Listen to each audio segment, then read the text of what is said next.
da, okej. Građan kao ajmo lagano. You know what I always find frustrating? People like you and I who walk people think we It's always good to see people coming out to rally for freedom and truth and health.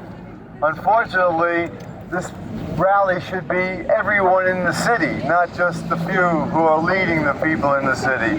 But what's happening around the world will continue to grow, and eventually this will be completely legal everywhere within the next few years. It can't stop anymore. The epidemiology comes out. We know it's an anti-aging drug. We know it kills cancers.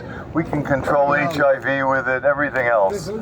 People have to learn how life works, and then they can understand why cannabis works.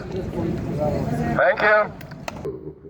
When the scientists learned that there is an endocannabinoid system in the human body? Well, we know, people have known for thousands of years that cannabis works, so therefore there must be some kind of an impact. But for many, many years, decades, it was a thought that maybe it affected the fluidity of the membrane of the cells and blah, blah. You know, they didn't have any specific knowledge. But back in 1988, what happened was researchers did an experiment where they added radioactive form of THC equivalent, and then they did what's called an autoradiograph. They used this radioactive material into the blood, and then they sliced the brains of the mice into thin layers, and they then exposed those to film, and the film developed, and you see one of two possibilities. You either see a bunch of little dots, strong dots, or you see just a diffuse haze. If you see those dots, that says that there was something specific sucking up the chemical, and that implied that there were receptors. But as soon as you have receptors, you have to ask, why do we have receptors? And then it was a few years later that the endocannabinoid ligands, things that bind to receptors, that activate receptors, were discovered. And the CB1 receptor was cloned, and the CB2 receptor was cloned, and a whole explosion, total incredible explosion of science in all fields of biology, really, have now evolved and are looking at this endocannabinoid system as a way of modulating things. Unfortunately, things are always looked at from the perspective of a pharmaceutical model, which is, from my point of view, a completely false model, because what it's really doing is they're trying to like linearize and make things mechanical, and that's not the way life is. So they typically will identify something that's involved in some pathway, and then either to try to shut it off or to activate it, not recognizing that everything in life is about flow. And when you throw a pebble in the stream, the pebble goes around. And eventually you even create curves in rivers and canyons through mountains, you know? It's very powerful how things have to flow. And it's that flow of biochemistry that created life, evolves life, and is what we have to, now that we've become intelligent enough to understand what is life, so that we can now utilize what comes into us in a constructive fashion. Right? It turns out, and it's very easy to understand by most people who think, but it's really been a shocking experience to understand that scientists and doctors, for some reason, when I say what I'm about to say, can't absorb it. It's like they somehow shut down. But it turns out that, as I said, flowing energy organizes matter, but not all energy is equal. And that's where it becomes very important to understand that our main sources as human beings, as evolved vertebrates, and this is where the whole cannabis story becomes important, because that CB1 receptor that gets you high first appeared with vertebrates. And what evolution selects for, and therefore selected for in vertebrates, and then selected for in the evolution of vertebrates that led up to us, and is going to continue. It's part of the unfolding of complexity on the planet, which is one big chemical reaction that's been going on for 4 billion years. We're just part of a chemistry set. Yes. It's a very complex chemistry set because the flowing energy keeps building more and more complexity. And in order for us to survive free radical damage, which is an intrinsic part of how we create organization, we have to devote a lot of our organization to survival.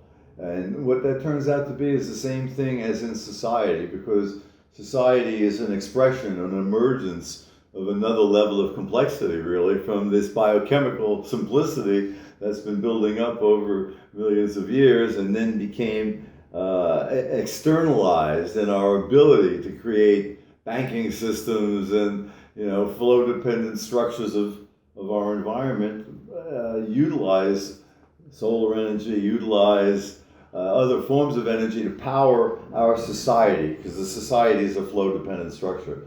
But what happens is, whenever you do anything, either on a societal level or on a cellular level, whenever we do things, we make free radicals or we make pollution on a higher social level. But those free radicals or the pollution wind up impairing the natural creative harmony of the evolving, complexity, so that the system has to keep readjusting to that changing flow.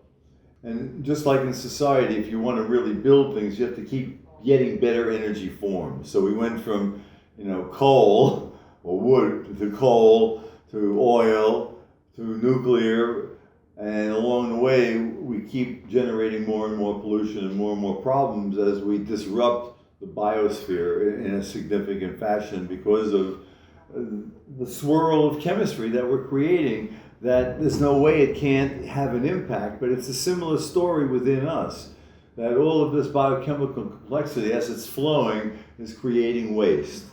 And just as in society, if you don't deal with minimizing waste and then recycling your garbage so that you don't just keep piling it, the piling of garbage within us is aging. It reflects how our biochemical complexity is disrupted by our ignorance of what we are. So we don't pay attention to what we should be paying attention to and how we should live and eat and interact. Those are not driven by the logic that would occur if we understood how we were created in the first place. Because, just for example, evolution keeps selecting for cooperation. And we develop a lot of wonderful technical things that reflect the level of intellectual cooperation. But look at the societies that we're in, and look at the waste we generate, look at the disparity between the wealthy and the poor. It's not a situation that reflects a harmonious flow, a harmonious sharing. We have our wars with regularity so that the people who fund the military and make the shit then can experiment with their newest load and then create the next load. And it's like this ongoing mental illness of boom-bust cycles coupled with wars and the depressions, and it's truly mental illness. I call it governed mental illness. So from what you just said, how do you respond to the claim that methadone is the best of medicines and cannabis is something worst that happened to the earth? This is not a quote. That would just be beyond stupidity. Anybody who would say something like that obviously knows nothing about what they're talking, but still has the nerve to talk. There's a time to learn, and you should never speak unless you know what you're talking about. This is just stupid as you could possibly be. But when you couple the fact that the happiness that goes with having a nice life, having a good society, having food, having an understanding of what health is and how to promote it so that individuals as well as the society become healthier. That's what we need to do, and we're at that point right now because of the cannabis awakening that's spreading around the world, and people repeatedly, for countless issues, using it everywhere on their own and finding out that this is really a nutrient. And for so many of our illnesses, what those illnesses really reflect is our cannabinoid deficiency, which says we are not consuming enough cannabinoids. So this shouldn't be viewed as a drug. It should be viewed as a necessary nutrient that promotes evolution of humanity by the fact that evolution has always proceeded. Equivalent is, as I understood, found in mother's milk. It's found in mother's milk, sure. Yeah, cheers. This is not mother's milk. I mean, if you just think about it, when you go up the complexity of vertebrates and you reach mammals, well, those are the things, we have our farms for our cows, we ride our horses, we've got our dogs, and the characteristic of all of them is females have tits and babies suck on them, and adults as well. But in particular, from an evolutionary point of view, what the mother is doing is she is getting the baby stoned, relaxing the baby, providing them with very good nutrition, and there's great protein and essential fatty acids. So the mother's actually not only getting the kid stoned, but providing the nutrients that the kid needs to start making his own pot, because it regulates everything in our body. And if you want to grow up and you want to be healthy, then you've got to consume the foods that will promote your ability to have this global regulatory system impacting on us. But the idea of global transcends within us and actually extends to our societal level. What is the name of that equivalent in mother's milk? Well, Anandamid is one. That's one that directly interacts with the CB1 receptor. Mm-hmm. There's another one, 2AG. Those are the two predominant, but there's a whole bunch of others. It's a whole complex flow of biochemistry that's involved in how the endocannabinoid system modulates. There's a number of other receptors, and when you step back and look at the big picture, it's always consistent with what I'm suggesting, that we only got the half of it. We use efficient energy to do things, but then we mess things up and we got to fix them. So what our cells do is they stop making energy efficiently, they stop their complex dialogue with their other neighboring cells, and they go inside and they check themselves out by their biochemical complexity to look at what needs to be fixed. And they basically eat the biochemical components that were damaged when they were busy doing things like nerve transmission, muscle contraction, making insulin. All of those things that we do require, to a very large degree, that we use energy in an efficient manner. And the high point of that, and where it all starts and where this whole story is driven, is the fact that our brain, in order to have the complexity of the human brain, has to be making energy as efficiently as it can. And it's so obviously simple. Feel your head, feel your neck. It's hot. Why is it hot? Because your brain is making a lot of heat. Why is it making heat? Because it's making energy to create all that neuronal network and what's going on in your head all the time, even when you're sleeping. So what you've got to be able to do is to make that efficiently, but anything that screws up the flow, like a head injury, winds up blowing the capacity of that system, which is kind of delicately balanced to not destroy itself by making too many free radicals. You start to screw things up. And the cannabinoid system is activated always in terms of neurotransmission in the healthy mind, healthy brain. But if there's a perturbation because of illness, infection, or damage of an injury, then you wind up activating inflammatory immune responses, which are turned down by the CB2 receptor. And the CB2 receptor, unlike the CB1 receptor, instead of regulating the efficient mode of energy production, turns on an inefficient mode, but again, then isolates it from its surroundings, and we burn fat as the predominant source of energy. And when we burn fat, that's a very protective healing mode, because that's when we are doing what's known as autophagy, auto, self, phagy, eating. We eat ourselves, our cells eat ourselves, themselves, but they don't eat themselves randomly. It's not like they're so badly starving initially that they're going to just eat anything. They say, where's the garbage? Let me eat the stuff that I damaged when I was building and doing all my work. And so they're repurifying themselves while they shut down. Then somebody who is optimistic and feels that they're more likely to succeed.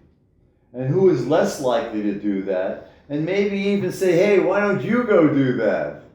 The people who don't have faith in their ability to adapt. That's what we're talking about, adaptation. And adaptation is what evolution selects for. And adaptation is what cannabis, via the CB1 receptor, provides us the diversity. So what's going to happen is the continuation of that partition. We already see cannabis users are thinner, cannabis users have less diabetes, cannabis users have less prostate cancer, cannabis users have less domestic violence, less drug addiction, less alcoholism. So there are more and more people that will naturally be sucked into that because of their family and their friends and the results that they see. Not because they read some stupid ass study about how many mice did what. Of course. Bullshit study, tissue culture bullshit, it's all nonsense. It's great for me because it allows me to understand the pathways and apply it when I see what's going on. And I have no doubt whatsoever as to the benefits and the limitations that I've experienced thus far, but I know that I've been able to reverse a downward trend like you have. And once you feel the difference, then you want to find out how do you keep moving in that direction? And how do you share the knowledge? Because you know what? And when our society is like that, then we and our children will benefit from it. And that's the tipping point that we're reaching right now. The wall, the Berlin Wall equivalent of medical and governmental fascism is going to fall. We hope so and we fight for it. We don't have to fight. Yeah. They did the experiment. The data will make it happen. And the people who say, oh yeah, I better go this way because then I can die quicker, they can do that. But the rest who say, oh look at this, these people are living longer, I'd rather do that. We need that fundamental choice. That's all we're talking about, the most basic human right, the right to choose how to live.